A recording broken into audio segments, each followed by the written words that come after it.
Thank you. Good morning. My name is Siobhan Kelly. I'm the MS Research Registrar in St Vincent's Hospital at the moment. I'm delighted to be talking today about the role of vitamin D in multiple sclerosis. So what is vitamin D? Vitamin D is a fat-soluble vitamin. And there are many food sources including oily fish, eggs and fortified milk. But the problem with this is that they only give us a very small amount of vitamin D. And by far the most important factor in obtaining vitamin D is sunlight. When we take in vitamin D, it's inactive and it has to be activated first in the liver and then in the kidney to the activated, biologically active form of 1,25-dihydroxycholecalciferol or calcitriol. Vitamin D has a lot of very important functions. The one that you are most familiar with is calcium regulation in the body, and it also promotes bone health and helps prevent fractures. But it has an important immune function and has been implicated in several autoimmune diseases, including multiple sclerosis, rheumatoid arthritis, type 1 diabetes. It also has regulatory functions in controlling blood pressure and in insulin production, so it may have a role in preventing heart disease or diabetes in the future. And there's also a supposed role of vitamin D in regulating cell growth, so it may be important in certain cancers such as breast, prostate, colon and lung cancer. I'm going to talk to you about the role of vitamin D in multiple sclerosis, but first you need to have some definitions. So the first of these are prevalence, and that's the total number of cases of a disease in the population divided by the number of the individuals in the population. And then incidence, which is the number of new cases within a specified time period divided by the size of the population initially at risk. And you're going to need this information as I continue on. So this is a world map of multiple sclerosis. And you can see that the areas that are in red and in purple, can't get this thing to work, are areas where there are high risk. Areas that are in white and yellow are areas where there is low risk. Now Ireland, which is us here, lies in the high-risk category, as does Northern America, but also New Zealand, Norway and Scotland. And it's clear from this diagram that MS seems to be more common in countries of northern latitude, but that's not the whole story. Over the past 50 years, we've noticed changing trends in multiple sclerosis, and in particular in the sex incidence in multiple sclerosis. Now, this is a graph from Benson from 2010, multiple sclerosis, and they looked at the changing trends in MS prevalence, that's the number of cases in the population, from a period of 1951 to 2005.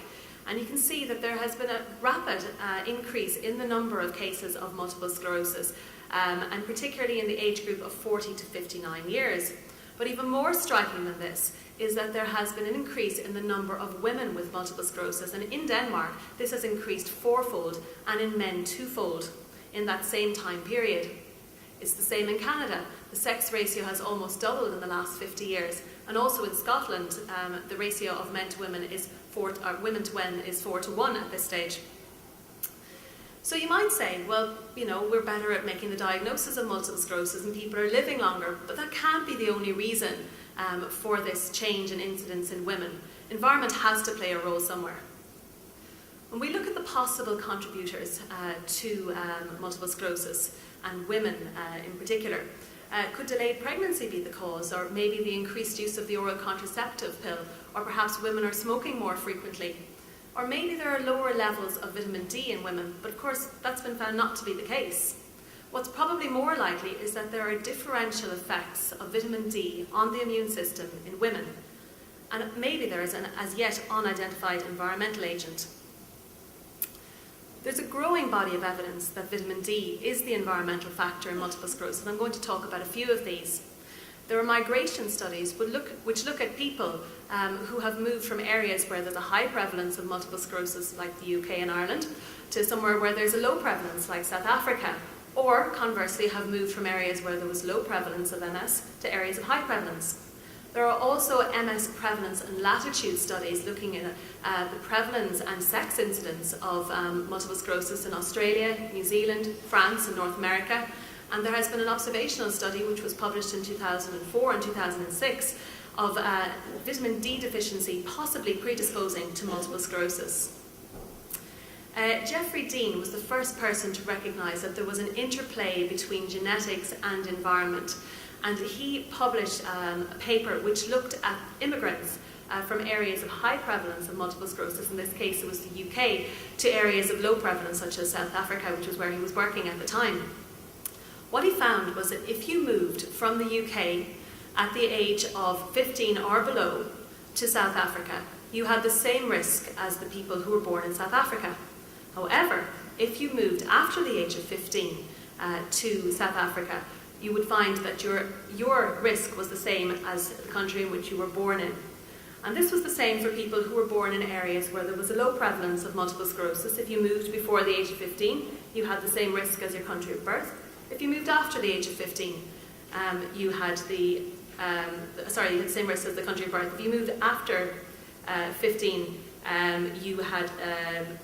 you had the risk of your country of birth. So immigration before the age of 15 causes one to acquire the risk for MS of the new country. New Zealand is a very interesting population. There are two ethnic populations there. There's the Maori natives and then the non-Maori people. These are mainly of Northern European descent. And Taylor looked at this and noticed that there was a latitude prevalence, and in fact there was a 3 times increase going from north to south of multiple sclerosis. But even more interesting, he found that there was a much higher incidence of relapsing remitting MS in women than there was in men, and that relapsing remitting MS was overrepresented when compared to primary progressive multiple sclerosis. So he postulated that there must be an interaction between latitude and gender, in this case female, ethnicity, the Northern Europeans, and the MS phenotype, which would be relapsing remitting versus the primary progressive MS. Sunlight was looked at by Eber's group, and they looked at France, and they looked at the average UVB exposure in the year and then in the winter months, and they found the same thing. They found that if you were in an area where there was low sunlight, you had a higher prevalence of multiple sclerosis, and again the female predominance came out in this study, the same in Norway. Even more interesting, when you move from 10 degrees to 40 degrees south in eastern Australia, your prevalence of multiple sclerosis increases by 7 times. So if you're up in Cairns, the prevalence is 11.8. You move down to Tasmania and Hobart, 75.6. And the population and the genetics is not a whole lot different between these two areas. The Taylor group looked at the incidence of the first ever demyelinating event, that's the clinically isolated syndrome. It's your first episode of inflammation. And again found that increase of latitude in Australia. Again, the female predominance was noted. And they found that an increase in incidence of clinically isolated syndrome of 9.6% per higher degree of latitude from that area, from Brisbane to Hobart. There was a study as well by Veritech which looked at 18-year-old males at the time that they were entering into military service. And you can see on this area here, the big red circles are areas where there was high UV exposure. The middle ones are the lower, and then the lowest, 2.5 index, is the small dots. And correspondingly, the high rates of MS are the dark purple, and the lowest ones are the pale purple, almost white. You can see that the numbers of the people who had multiple sclerosis were much higher in the areas where there was low sunlight index. So how much vitamin D do we need? Well, for bone health, we need about 75 nanomoles per litre, which is the equivalent of about 4,000 units a day, and we get about 400 units per calcium tablet for any of you who are taking that. And we would consider that 50 nanomoles per litre is insufficient, with 25 to 30 nanomoles being considered deficient. And vitamin D deficiency is common.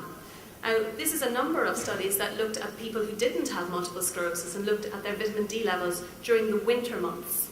And you can see that in Ireland, 46% of people were vitamin D deficient, and 86% of this population of 226 people were insufficient in the winter months. The same went for Estonia, Italy, and Japan.